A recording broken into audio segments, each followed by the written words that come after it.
भारतामध्ये आधी कुठला समाज आला असेल तर तो आदिवासी समाज आला आहे। हे सुद्धा आपल्या सर्वांनी आजही तुमच्या बरोबर आहे, उद्याही तुमच्या बरोबर आहे, यानंतरही तुम्हाला असेल। कर्जत तालुक्यामध्ये जे जे प्रोजेक्ट या ठिकाणी आलेले आहेत, कुठे टाटा असेल, टोरंटो असेल, या सगळ्या प्रोजेक्ट मध्ये माझ्या आदिवासी बांधवांचा जोपर्यंत एकमुखाने निर्णय घेत नाही तोपर्यंत कोणत्याही प्रोजेक्टला या ठिकाणी परवानगी दिली जाणार नाही। कर्जत तालुक्यात 9 ऑगस्ट म्हणजे जागतिक आदिवासी दिनाचा उत्साह अक्षरशः शिगेला पोहोचला होता। तालुक्यातील रस्ते आदिवासी बांधव, तरुण तरुणी आणि महिलांच्या गर्दीनं फुलून गेले होते।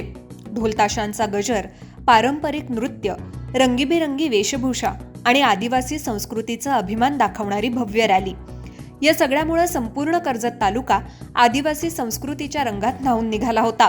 विशेष म्हणजे कशेळे येथे झालेल्या मुख्य कार्यक्रमात कर्जत खालापूरचे आमदार महेंद्र थोरवे आणि राष्ट्रवादी काँग्रेसचे रायगड जिल्हाध्यक्ष सुधाकर घारे हे दोघंही एकाच व्यासपीठावर आले होते। त्यामुळे या दोन्ही नेत्यांच्या एकत्र येण्याची राजकीय वर्तुळातही चांगलीच चर्चा रंगली। जागतिक आदिवासी दिन,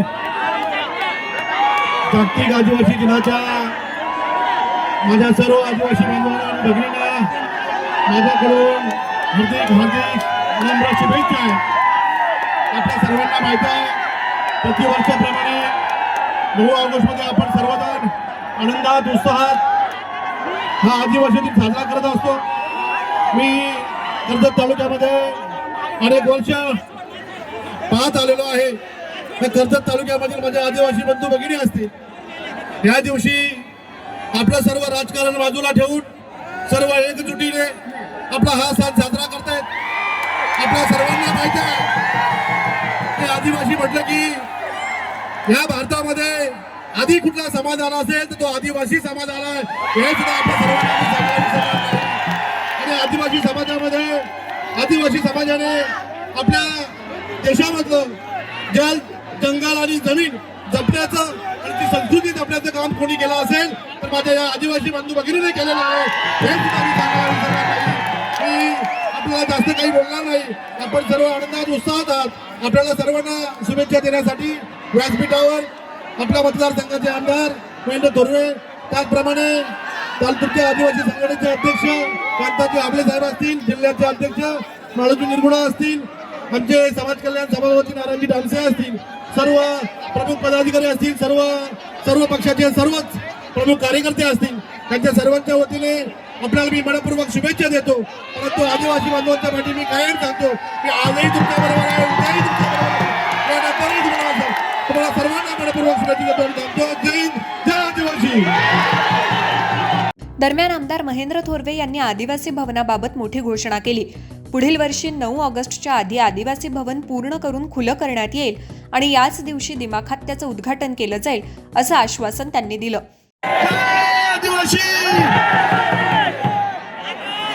आजचा हा तुम्हा सर्वांसाठी, माझ्या आदिवासी बांधवांसाठी आजचा दिवस हा उत्साहाचा दिवस, आनंदाचा दिवस। 9 ऑगस्ट हा जागतिक आदिवासी दिन म्हणून साजरा होत असताना देशभरामध्ये क्रांती दिन म्हणून हा दिवस साजरा होत असतो। आज माझ्या कर्जत तालुक्यातील आदिवासी बांधव खऱ्या अर्थाने 9 ऑगस्टला क्रांती दिनाच्या निमित्ताने आणि आदिवासी दिनाच्या निमित्ताने एकत्र आलेला पाहून मी खऱ्या अर्थाने कर्जत तालुक्याची ताकद आहे, शक्ती आहे, आदिवासी बांधवांनी या ठिकाणी दाखवून दिलेला आहे।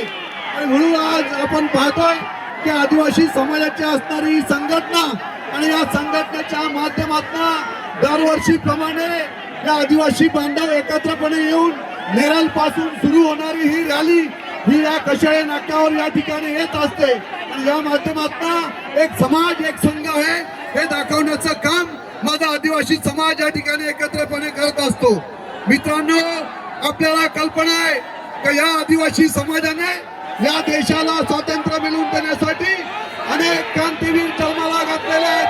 बिरसा मुंडा असतील, भगवान बिरसा मुंडा असतील, भांगरे असतील, वाघोजी भांगरे असतील, नाग्या कातकरी असतील, त्यांच्यासारखे महिलांसाठी सुद्धा नेतृत्व करणारे, आदिवासी महिलांचं नेतृत्व करणाऱ्या आपण राणी दुर्गावतीला पाहिलेला आहे।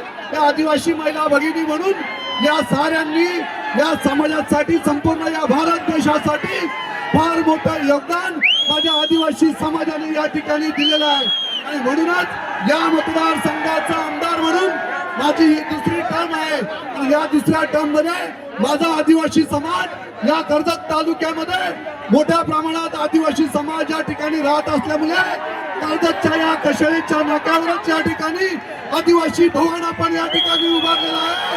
त्या आदिवासी समाजाला न्याय देण्यासाठी या ठिकाणी आदिवासी ऐतिहासिक भवन या ठिकाणी उभारले जाते. हे खऱ्या अर्थाने माझा आदिवासी समाज एक संघ राहावा यासाठीच हे भवन त्या भवनाच्या माध्यमातून पुढच्या वर्षी 9 ऑगस्टला आदिवासी जागतिक दिनाच्या निमित्ताने त्या भवनाचा भव्य दिव्य असं लोकार्पण सोहळा आपण या ठिकाणी संपन्न करू असं या ठिकाणी सगळ्या माझ्या आदिवासी समाजाला या ठिकाणी सांगतो. आज पुन्हा एकदा सगळ्यांना आदिवासी दिनाच्या मनपूर्वक शुभेच्छा देतो. या ठिकाणी माझ्या आदिवासी बांधवांनी एक प्रश्न या ठिकाणी उपस्थित केलेला आहे की कर्जत तालुक्यामध्ये जे प्रोजेक्ट या ठिकाणी आलेले आहेत, कुठे टाटा असेल, टोरंटो असेल, या सगळ्या प्रोजेक्ट मध्ये माझ्या आदिवासी बांधवांचा जोपर्यंत एकमुखाने निर्णय घेत नाही तोपर्यंत कोणत्याही प्रोजेक्टला या ठिकाणी परवानगी दिली जाणार नाही. मी आदिवासी बांधवांच्या पाठीशी उभा आहे. त्या निमित्ताने आपल्याला सांगतो पुन्हा एकदा सगळ्यांना आजच्या आदिवासी दिनाच्या मनपूर्वक शुभेच्छा देतो आणि या ठिकाणी थांबतो. जय हिंद, जय आदिवासी. यानंतर आमदार थोरवे काही क्षणासाठी थेट डीजेच्या तालावर आदिवासी बांधवांच्या नृत्यात सहभागी झाले. मुख्य मान्यवर कार्यक्रमातून निघून गेल्यानंतरही आदिवासी बांधवांचा उत्साह कायम होता. तब्बल तासभर पारंपरिक नृत्य आणि लोककलेचं सादरीकरण सुरू राहिलं. या रॅलीचं सर्वात मोठं आकर्षण ठरलं ते म्हणजे आदिवासी समाजाचं पारंपरिक नृत्य, ढोलताशांचा गजर आणि लक्षवेधी पारंपरिक वेशभूषा. विविध भागातून आलेल्या आदिवासी बांधवांनी आपल्या परंपरा, संस्कृती आणि लोककलेचं दर्शन घडवलं. पारंपरिक गाणी, नृत्य आणि सांस्कृतिक सादरीकरणामुळे संपूर्ण परिसरात उत्साहाचं वातावरण निर्माण झालं होतं. कशेळे येथे झालेल्या मुख्य कार्यक्रमातून आदिवासी समाजाचे हक्क, परंपरा आणि संस्कृती जपण्याचा संदेश देण्यात आला. तसंच समाजातील तरुण पिढीनं आपल्या संस्कृतीचं जतन करत शिक्षण आणि प्रगतीच्या दिशेनं वाटचाल करावी असं आवाहन करण्यात आलं. रायगड जिल्ह्यातील विविध संघटनांचे पदाधिकारी, सामाजिक कार्यकर्ते आणि स्थानिक नागरिक मोठ्या संख्येनं या सोहळ्यात सहभागी झाले होते आणि या सोहळ्यात आमदार महेंद्र थोरवे आणि राष्ट्रवादीचे जिल्हाध्यक्ष सुधाकर घारे एकाच व्यासपीठावर आल्यानं या कार्यक्रमाला सांस्कृतिक रंगांसोबतच राजकीय चर्चेचीही किनार मिळाली. मल्हार पवार, महाराष्ट्र न्यूज 24.